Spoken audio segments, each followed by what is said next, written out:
दोस्तों आदाब, नमस्कार, जय भीम, सत श्री अकाल। महाराष्ट्र की जनता के लिए एक बहुत बड़ी खबर है। खबर बड़ी भी है और बुरी भी है, क्योंकि महाराष्ट्र के लोकप्रिय मुख्यमंत्री, महाराष्ट्र की लोकप्रिय सरकार, आघाड़ी सरकार के वजीर आला उद्धव बाळासाहेब ठाकरे ने महाराष्ट्र के मुख्यमंत्री पद से इस्तीफा दे दिया है। उद्धव ठाकरे ने फेसबुक लाइव पर आकर इस बात का ऐलान किया है कि मैं इस्तीफा देता हूं। वजीर आला को जो इस्तीफा देना पड़ा है, ये बड़ी दुख की बात है। ये जमहूरी निज़ाम का कत्ल है। महाराष्ट्र की जनता ने देखा कि किस तरह से महाराष्ट्र की हुकूमत को गिराया गया, साजिश रची गई, शिवसेना के विधायकों को बागी बनाया गया, उन्हें तोड़ा गया, उन्हें पदों और दौलत की लालच दी गई और गुवाहाटी में यरगमाल बना के रखा गया।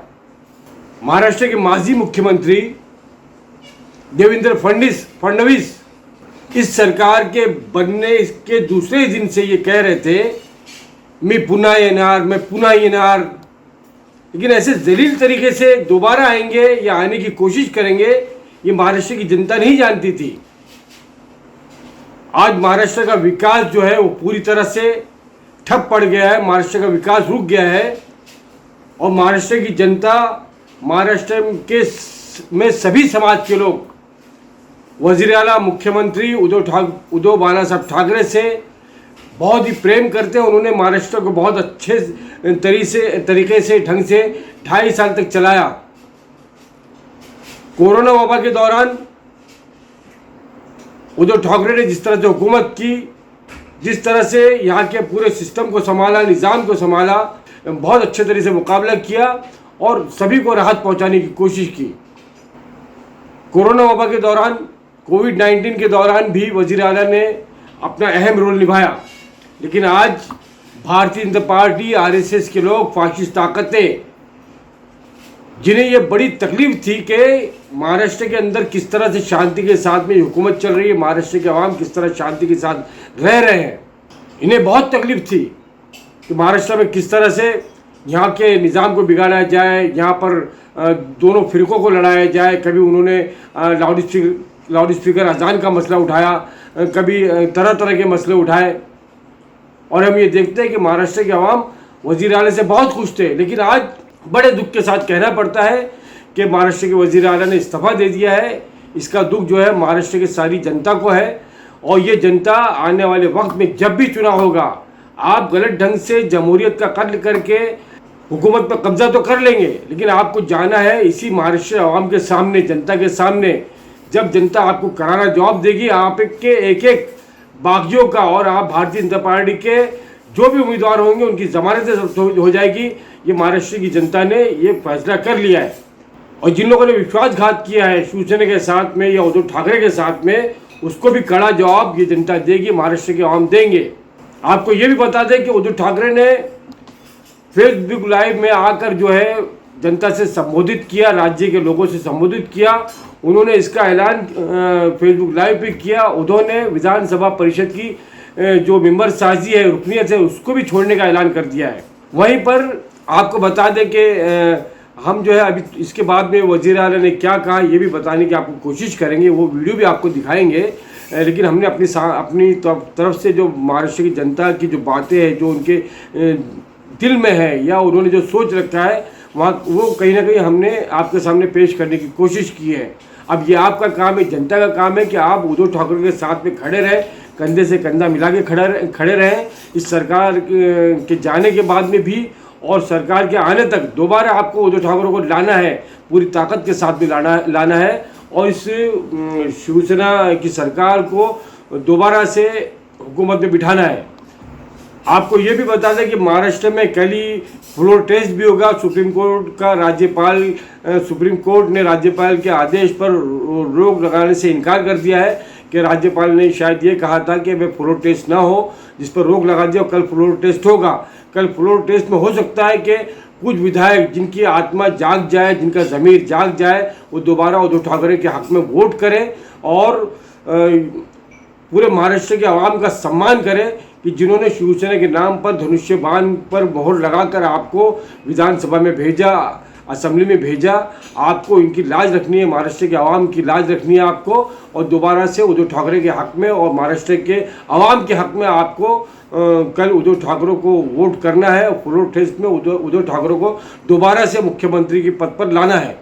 हम आपको ये भी बताना चाहेंगे कि महाराष्ट्र, औरंगाबाद और उस्मानाबाद के नाम तब्दील कर दिए गए हैं, जिसका फैसला ले लिया है शिवसेना में बगावत के दरमियान उद्धव ठाकरे का यह अहम फैसला है, जो कि बहुत ही पुराना फैसला है कि किस के औरंगाबाद और उस्मानाबाद का नाम तब्दील किया जाए।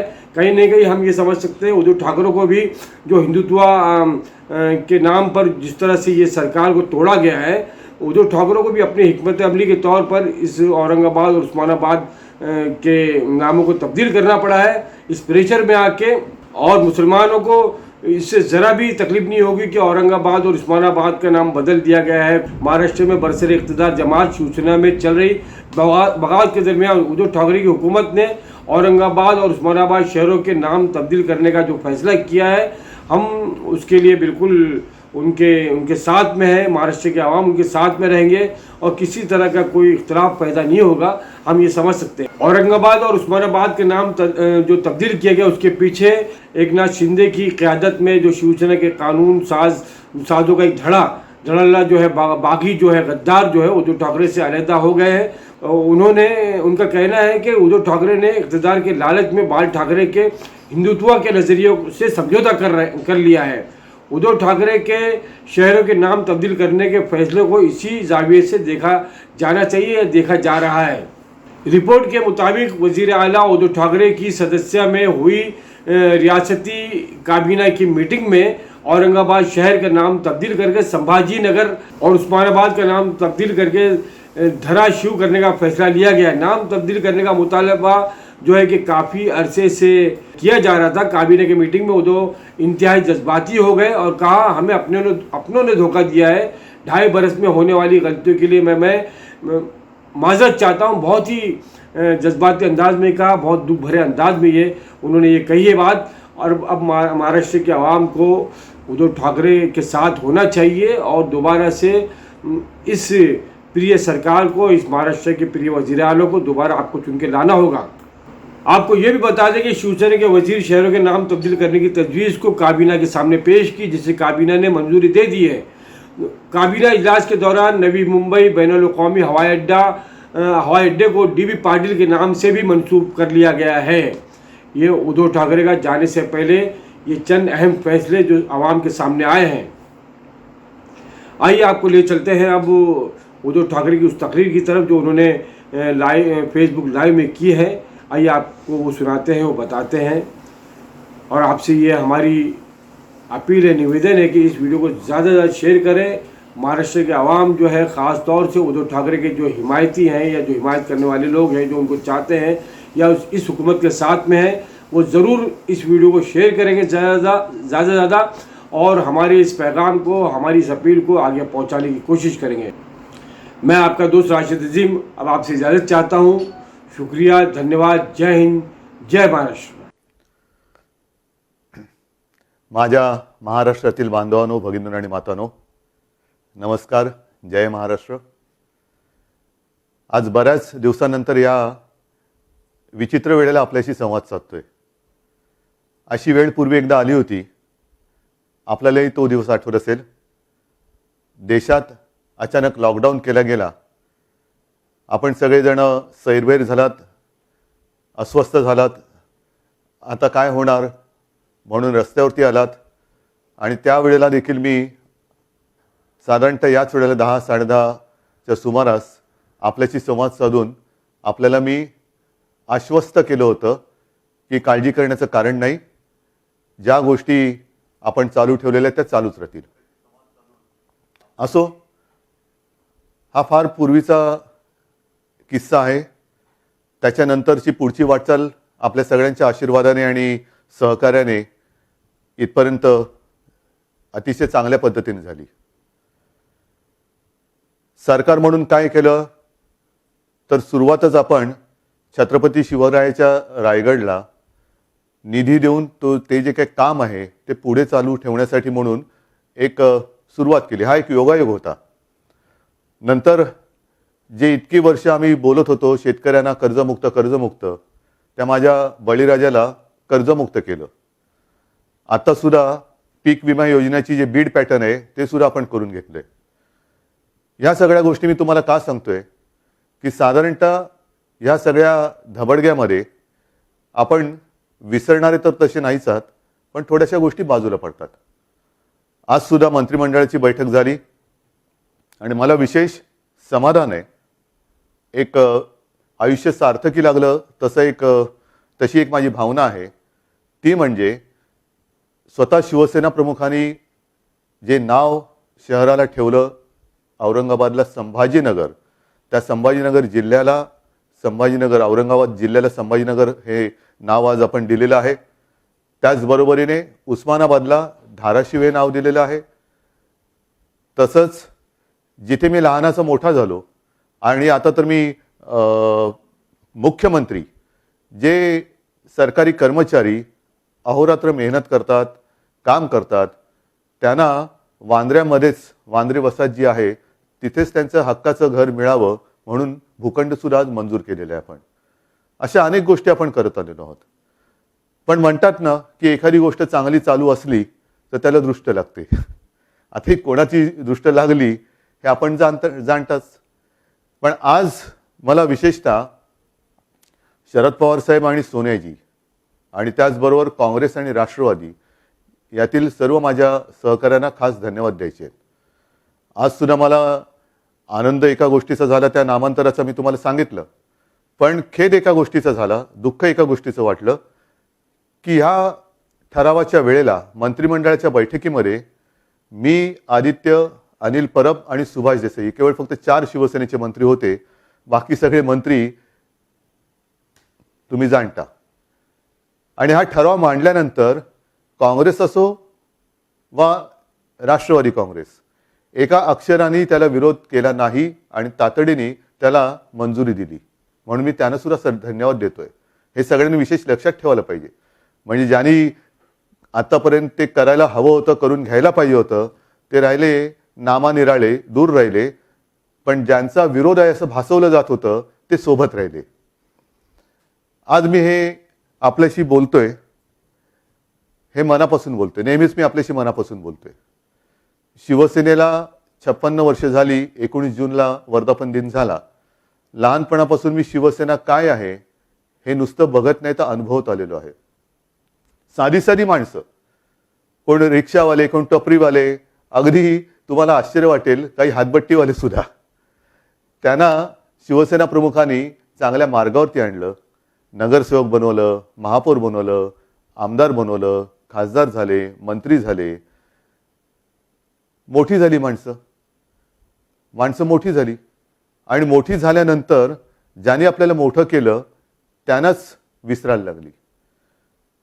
ज्यांना आजपर्यंत मोठं केलं, ज्यांना सत्ता आपल्याकडे आल्यानंतर जे काय देता येणं शक्य होतं ते सगळं दिलं, आज सुद्धा ज्यांना जे देता येईल ते सगळं दिलं, ती लोक नाराज. आणि गेले 4-5 दिवस म्हणजे मी मातोश्रीला आल्यानंतर सातत्याने मातोश्रीला लोक येत आहेत, महिला येत आहेत, पुरुष येत आहेत, युवक येत आहेत. साधी साधी माणसं, साहेब काळजी करू नका, आम्ही तुमच्या सोबत आहोत, तुम्ही फक्त लढा, आम्ही सोबत आहोत. कमाल आहे. म्हणजे ज्यांना दिलं ते नाराज आणि जे नाही दिलं त्यांना ते हिमतीने सोबत आहेत. ह्याला म्हणतात माणुसकी, याला म्हणतात शिवसेना, याला म्हणतात शिवसैनिक. आणि हेच जे आपलं नातं आहे त्या नात्याच्या जोरावरच शिवसेना ही आजपर्यंत मजबूत उभी राहिलेली आहे. अनेक आव्हानं आली, ती आव्हानं या साध्या साध्या लोकांच्या साथीने सोबतीने शिवसेना परतवत आलेली आहे. आता आज सुद्धा न्यायदेवतेने निकाल दिलेला आहे. न्यायदेवता म्हटल्यानंतर न्यायदेवतेचा निकाल हा मान्य असायलाच पाहिजे. आपण आपली बाजू मांडलेली आहे. पण तरी सुद्धा उद्या तातडीने फ्लोअर टेस्ट म्हणजे करोना टेस्ट हा एक भाग, तसं उद्या फ्लोअर टेस्ट हा दुसरा भाग. तर फ्लोअर टेस्ट करण्याचा गव्हर्नर महोदयाने आपल्याला जो आदेश दिलेला आहे तो आदेश त्याचं पालन करण्याचा निर्णय हा आता सर्वोच्च न्यायालयाने दिलेला आहे. राज्यपाल महोदयांना सुद्धा मला धन्यवाद द्यायचे आहेत की आपण लोकशाहीचा मान राखलात. आपल्याकडे काही जणांनी पत्र दिल्याबरोबर आपण तातडीने 24 तासाच्या आत आम्हाला फ्लोअर टेस्ट करायला सांगितली. त्याचबरोबरीने मी फक्त एक नम्रतेनं आठवण करून देऊ इच्छितो की लोकशाहीचं पालन झालंच पाहिजे. ते आम्ही पण करणार, सगळ्यांनीच केलं पाहिजे. पण जवळपास 1.5-2 वर्ष विधान परिषदेच्या 12 सदस्यांची जी यादी आपल्याकडे लटकून राहिलेली आहे ती सुद्धा जर का आपण तातडीने मंजूर केलीत अजूनही, तर आम्हाला नक्की आपल्याबद्दल एक जो आदर आहे तो द्विगुणित होईल. महत्वाचा मुद्दा काय की जे दगा देणार असे सांगत होते ते सोबत राहिले. आज सुद्धा मंत्रिमंडळाची बैठक झाल्यानंतर अशोकराव मला म्हणाले की मुख्यमंत्री महोदय, आपल्या लोकांचा जर महाविकास आघाडीवरती म्हणजे काँग्रेस राष्ट्रवादीवरती राग असेल तर आम्ही बाहेर पडतो, बाहेरून पाठिंबा देतो, पण त्यांना म्हणा तुम्ही या, असं वेड्यासारखं वागू नका. काल सुद्धा मी आवाहन केलेलं आहे की काल प्रत्यक्ष मी स्वतः बोललो नाही, पण मी प्रेस स्टेटमेंट दिलं की ठीक आहे, तुमच्या सगळ्यांची म्हणजे जे काही नाराज लोक आहेत, तुमची नाराजी नेमकी आहे तरी कोणावर? माझ्यावरती आहे, काँग्रेसवरती आहे, राष्ट्रवादीवरती आहे. आज नामांतर केल्यानंतर सुद्धा शिवसेनेने हिंदुत्व सोडलं असं तुम्हाला वाटत असेल तर याच्या पलीकडे मी काय करू? पण आपली जी काय नाराजी आहे ती सुरतला जाऊन सांगण्यापेक्षा, गुवाहाटीला जाऊन सांगण्यापेक्षा मला स्वतःच्या हक्काच्या घरात वर्षावरती किंवा मातोश्रीवरती येऊन का नाही सांगितलं की आम्हाला सगळ्यांना बोलायचंय? मी बोललो असतो. आणि कालही सांगितलं, आजही सांगतोय की तुमच्या भावनांचा नेहमी मी आदर करत आलेलो आहे. आज सुद्धा मी तुमच्या भावनांचा आदर करू इच्छितो, पण काय आहे ते एकदा समोर येऊन बोला. मग हे असं मी तुमच्याशी बोलणार, तुम्ही माझ्याशी प्रेसमधनं बोलणार, मी काय बोलल्यानंतर त्याला तुम्ही प्रत्युत्तर देणार, मला या भानगडीत पडायचं नाही. कारण एकदा मी तुम्हाला आणि शिवसैनिकांनी तुम्हाला आपलं मानलं होतं. मी म्हणेन आता त्यांच्याशी वाद आणि लढाया काय करत बसायच्या, किती करायच्या? आज सुद्धा मला मुंबईमध्ये जी काही बातमी आपण सगळे बघतायत, मुंबईमध्ये आता बंदोबस्त वाढवत आहेत केंद्राच्या सूचनेवरून. अनेक शिवसैनिकांना स्थानबद्ध म्हणजे घरातल्या घरात राहा, बाहेर पडू नका अशा नोटिसी जात आहेत. केंद्रीय राखीव दल मुंबईमध्ये दाखल होत आहे. मिलिटरी सुद्धा उद्या येईल. म्हणजे चीन बॉर्डरवरचं संरक्षण सुद्धा कदाचित काढून मुंबईमध्ये आणण्यात येईल. कोणासाठी, कशासाठी? म्हणजे मला खरंच लाज वाटते ज्या शिवसैनिकांनी ह्या सगळ्या आमदारांच्या विजयाचा गुलाल उधळला, संपूर्ण रस्ते त्या गुलालाने बेहोशीने लाल झाले होते, त्यांच्या रक्ताने उद्या मुंबईचे रस्ते तुम्ही लाल करणार आहात का? एवढी माणुसकी विसरलात, एवढं नातं तोडलत. मी आज सांगतो उद्या कोणी शिवसैनिकांनी यांच्या आधीमध्ये येऊ नका, येऊ द्या. कारण उद्या लोकशाहीचा पाळणा हलतोय, नवीन लोकशाही जन्माला येते, त्याचा पाळणा हलतोय. तर त्यांची जी काही सगळी नातेमंडळी आहेत पोलीस दलातील, म्हणजे केंद्रीय राखीव दल असेल, मिलिटरी असेल, पॅरामिलिटरी फोर्स असेल, आणखीन सुद्धा आजूबाजूच्या देशातनं काही सैन्यबंदी आणणार असेल तर आणू द्या. कारण जल्लोषात झाला पाहिजे लोकशाहीचा जन्म. लोकशाहीचा पाळणा हलताना जल्लोष झाला पाहिजे, सगळे कसे कुटुंबीय एकत्र पाहिजेत. तर कोणी शिवसैनिकांनी त्यांच्या रस्त्यात येऊ नये. आणि मी त्यांना सांगतोय की तुमच्या मार्गामध्ये कोणी येणार नाही, तुम्ही या आणि घ्या शपथ. उद्या फ्लोअर टेस्ट आहे. काय होणार? महाविकास आघाडीकडे, शिवसेनेकडे किती आमदार आहेत, मग भाजपाकडे किती आहेत, आणखीन किती आहेत? कशाला ही डोकी फक्त मोजण्यासाठीच वापरायची का कामासाठी वापरायची? हे एक लोकशाहीचं दुर्दैव आहे की या लोकशाहीमध्ये फक्त डोक्याचा वापर हा मोजण्यासाठी होतो. कोणाकडे किती बहुमत आहे, कोणाकडे किती संख्या आहे, मला त्याच्यामध्ये रस नाहीये. मी यापूर्वीच तुम्हाला सांगितलेलं आहे की माझ्या विरोधामध्ये कोण आहेत, किती आहेत, मला त्याच्यात अजिबात रस नाही. पण माझ्या विरोधात एक जरी माझा माणूस उभा राहिला तरी ते मला लज्जास्पद आहे. ठीक आहे, तुमची इच्छा ही प्रमाण. कारण का तुमच्याकडे म्हणजे तुम्ही आता ज्यांच्यासोबत जाणार आहात ते सगळे एकत्र झालं तर कदाचित उद्या बहुमत सिद्ध कराल. मला तो खेळच खेळायचा नाहीये. मला प्रामाणिकपणाने असं वाटतं की ज्यांना शिवसेनेने राजकीय जन्म दिला, शिवसेना प्रमुखांनी मोठं केलं, साऱ्या साऱ्या शिवसैनिकांनी त्यांना मोठं केलं. त्या शिवसेना प्रमुखांच्या पुत्राला मुख्यमंत्री पदावरून खाली खेचण्याचं पुण्य यांच्या पदरात जर पडत असेल तर ते पुण्य त्यांच्या पदरात पडू द्या. मग त्यांच्या पदरात पुण्य पडत असेल तर यांच्यावरती विश्वास ठेवला, हे पाप माझं आहे, हे पाप माझं आहे. आणि ते पाप, त्या पापाची फळं ही अशी भोगावी लागत असतील तर त्याच्यात त्यांचा काय दोष आहे. पण उद्या ते अभिमानाने सांगतील की बघा, शिवसेना प्रमुखांनी आम्हाला इथपर्यंत आणलं, पण आम्ही शिवसेना प्रमुखांच्या पुत्राला खाली उतरवला की नाही, हे पुण्य घेऊन ते छाती पुढे काढून गावागावात फिरतील. हा त्यांचा आनंद आहे, तो आपण हिसकावून घेऊ शकत नाही आणि हिसकावून घेऊ नये. ठीक आहे, अशा गोष्टी होत असतात, अशा गोष्टी जात असतात. मला मुख्यमंत्रीपद सोडण्याची खंत अजिबात नाहीये, कारण मुळामध्ये माझी तशी इच्छा होती नव्हती हे तुम्हाला माहिती आहे. तुम्ही चांगलं ठाकरे कुटुंबियांना चांगलं ओळखता. आम्ही कुठेही हापापले होऊन जात नाही. आम्ही जे काय करतो ते साध्या साध्या शिवसैनिकासाठी, मराठी माणसासाठी आणि होय हिंदूंसाठी आम्ही करतो. मग उगाच गोळ्याच्या ढेपेला मुंगळा चिकटून बसतो तसं चिकटून बसणारा मी नाही. मी गेल्या बुधवारीच आपल्याला सगळ्यांना सांगून वर्षा हे निवासस्थान, शासकीय निवासस्थान सोडलं, मातोश्री, माझ्या मातोश्रीमध्ये आलो, आपल्या मातोश्रीमध्ये आलो.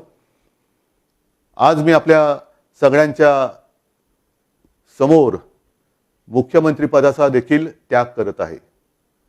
आजपर्यंत आपण सगळ्यांनी खूप प्रेम दिलं, खूप आशीर्वाद दिले. ठीक आहे, मी काही घाबरणारा नाही, मी डरणारा नाही. पण त्याच बरोबरीने कारण नसताना उद्या जे काही बंदोबस्तामध्ये शिवसैनिकाचं रक्त सांडेल, त्या पापाचे धनी जे असतील त्यांना होऊ द्या, मी नाही होणार. म्हणून मी शिवसैनिकांना सुद्धा सांगतोय की उद्या अजिबात मध्ये येऊ देऊ नका. त्यांचा आनंद त्यांना लुटू द्या, त्यांचा गुलाल, त्यांचे त्या शिवसेनेला सत्तेवरून खाली खेचलं, शिवसेना प्रमुखांच्या मुलाला मुख्यमंत्री पदावरून उतरवलं, त्याचे पेढे त्यांना खाऊ द्या आणि त्यांना ज्यांना वाटायचे त्यांना वाटू द्या. तो गोडवा त्यांना लख लाभो. मला तुमच्या प्रेमाचा गोडवा पाहिजे, मला तुमच्या आशीर्वादाचा गोडवा पाहिजे. हा कोणी हिरावून नाही घेऊ शकत. आज सुद्धा मी माझ्याकडे काही व्हिडिओ आले, वारकरी सांगतायत की आम्हाला मुख्यमंत्री म्हणून उद्धव ठाकरेजींच्या हस्ते विठू माऊलीची पूजा व्हायला पाहिजे. पण त्यांना सुद्धा मी सांगतोय की शेवटी माऊलीची इच्छा आणि जे काय होईल ते चांगलं होईल, ते चांगलंच होईल. आणि हे चांगलं करण्यासाठीच मला पुन्हा एकदा सगळ्यांची साथ, सोबत, आशीर्वाद पाहिजे, प्रेम पाहिजे. आजपर्यंत तुम्ही मला भरभरून प्रेम दिलं. जे जे मी तुम्हाला सांगत आलो ते तुम्ही ऐकत आलात. या सर्व काळामध्ये देशात ठिकठिकाणी दंगली झाल्या, जातीय दंगली झाल्या, पण महाराष्ट्रामध्ये दंगली झाल्या नाहीत. ह्याचं कारण केवळ आणि केवळ तुम्ही, समजदार माझी महाराष्ट्रातली जनता. आपण अगदी सीए, NRCच्या वेळेला सुद्धा इतरत्र दंगली पेटल्या होत्या, महाराष्ट्रामध्ये दंगल झाली नाही. मुस्लिम बांधव सुद्धा त्याच्यामध्ये आले, होय जरूर उल्लेख केला पाहिजे. त्यांनी सुद्धा ऐकलं, त्यांनी सुद्धा आलं ऐकलं. हे सगळं चांगलं चालू असताना हे असं अनपेक्षित होतंय. मला विचारलं अनपेक्षित असं सगळं घडतंय. म्हटलं मी आलोच होतो अनपेक्षितपणाने, आता जातोय अनपेक्षितपणाने. जातो म्हणजे कुठे जात नाहीये, मी इकडेच राहणार आहे. पुन्हा मी शिवसेना भवनमध्ये बसायला सुरुवात करणार आहे, पुन्हा माझ्या शिवसैनिकांना भेटायला सुरुवात करणार आहे. आणि पुन्हा एकदा नवीन भरारी मारणारे सगळे जे काही तरुण, तरुणी आणि माझ्या माता भगिनी आहेत त्यांना सोबत घेऊन एक नवीन शिवसेनेची वाटचाल. नवीन म्हणजे शिवसेना तीच आहे, शिवसेना आपलीच आहे. शिवसेना कधीही आपल्यापासून कोणी हिरावून घेऊ शकत नाही, अजिबात नाही. ना शिवसेना हिरावून घेऊ शकत, ना तुमच्यापासून आम्हाला ठाकरे कुटुंबियांना कोणी हिरावून घेऊ शकत. आपण इथेच राहणार आहोत. आणि जसं मी माझ्या मुख्यमंत्री पदाचा आज राजीनामा देतोय, त्याचप्रमाणे मी माझ्या विधान परिषद सदस्यत्वाचा सुद्धा राजीनामा देतो आहे. कारण मी पुन्हा येईन असं बोललोच नव्हतो, तरी सुद्धा मी आलो होतो. जिथे मला जायचंच नव्हतं तिकडे मी गेलो होतो. आता मी आहे तो तुमचा आहे, तुमच्या सोबत आहे. परत एकदा माझ्या सोबत असलेल्या सर्व सहकाऱ्यांचं, म्हणजे जे मंत्रिमंडळ आहे त्यांचं, काँग्रेस राष्ट्रवादीचे आमदार, सगळे सहकारी, आता सहकारी सुद्धा जिकडे फळं दिसतात तिकडे ते पलटतात, जाऊ द्या, तो मानवी स्वभाव आहे. खास करून शासकीय यंत्रणेचं, मग ते सगळे सचिव, पोलीस यंत्रणा, कलेक्टर, सगळ्यांचंच मी मनापासून ऋण व्यक्त करतो. परत एकदा सगळ्यांना धन्यवाद देतो. जय हिंद, जय महाराष्ट्र.